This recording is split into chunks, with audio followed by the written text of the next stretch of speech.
This is the vlog for December 9th, 2018, and December 9th is my dad's birthday. I had dinner with my folks tonight, and my mom, because she is my mom and she loves my dad knows exactly what to do on his birthday, cooked a huge meal. My mom cooked a huge meal and baked a cake, carrot cake.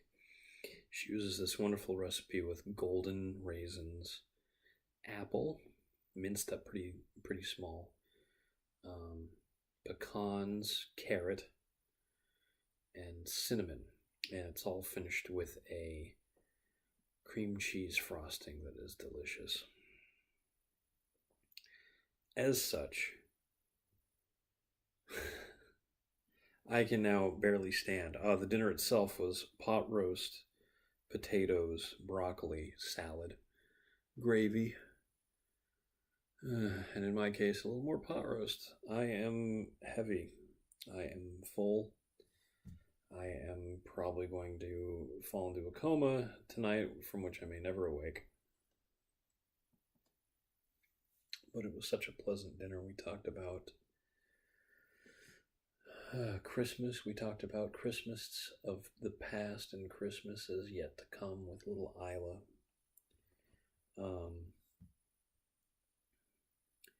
And something that occurred to me yesterday that I didn't think to mention until today was walking home last night. I walked very late in the afternoon to the point where by the time I got back to where I'd parked my car, the sun was setting. Probably 5 minutes before sunset is when I actually started driving home.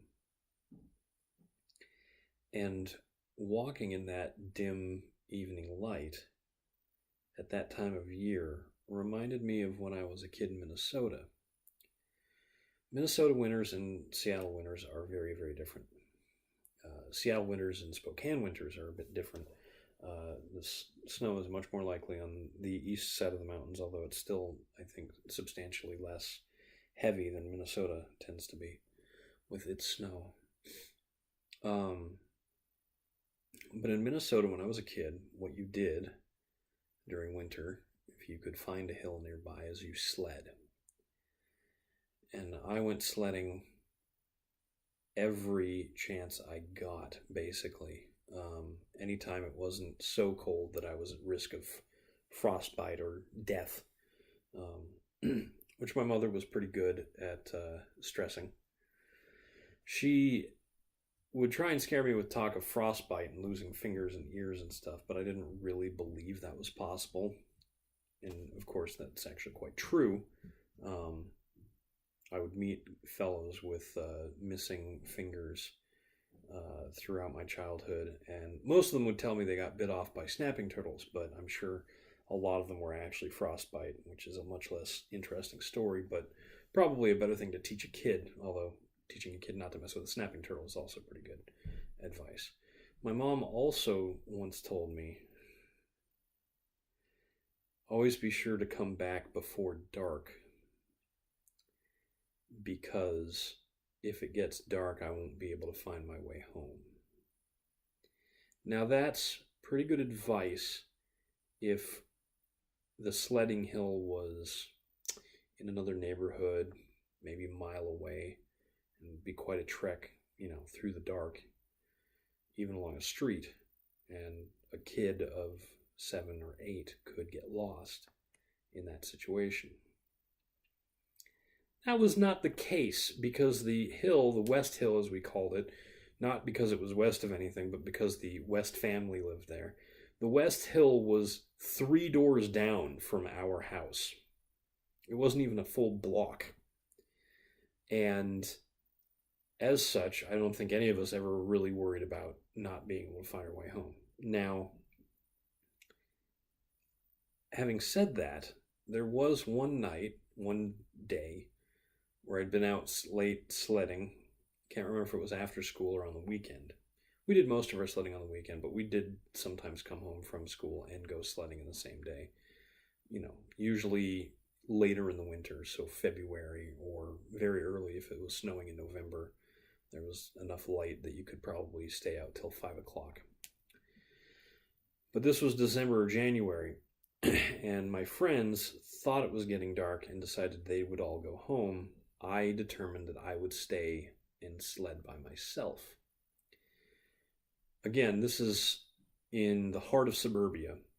So there are houses in every direction around me. No vast wilderness, no wild animals, no thieves or murderers to come after me. So nothing to really be afraid of. My mom just wanted me to be home so that she didn't have to come out looking for me in the dark, really.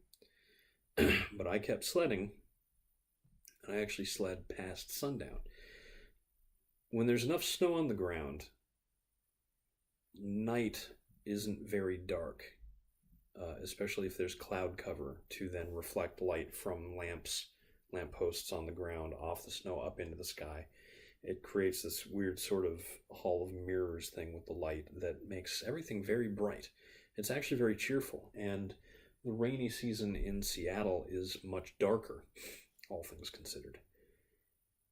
So it's very easy to sort of lose track of time and think that it's not quite as late as it is, especially when the sun sets at 4:30 in the afternoon, 4:15 as it is right now.